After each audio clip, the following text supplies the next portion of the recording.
Memadankan objek yang tidak sama adalah aktiviti yang bagus untuk perkembangan kognitif kanak-kanak tadika. Aktiviti ini membantu mereka memahami konsep persamaan dan perbezaan, serta meningkatkan kemahiran pemerhatian dan analisis mereka.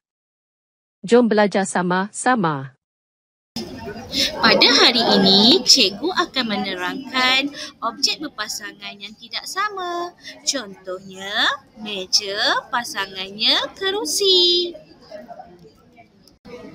Contoh yang kedua ialah murid lelaki dan murid perempuan. Sekian dulu pembelajaran kita hari ini ya adik-adik. Assalamualaikum.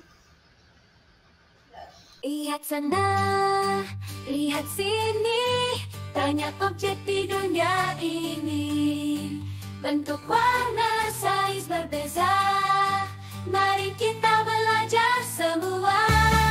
Objek pasangan tidak sama, tapi penting kita terima.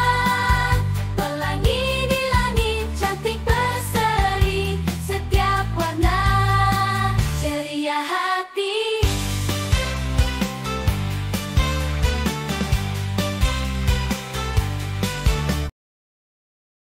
Adik-adik, kita mesti bersyukur dengan nikmat kurniaan Allah.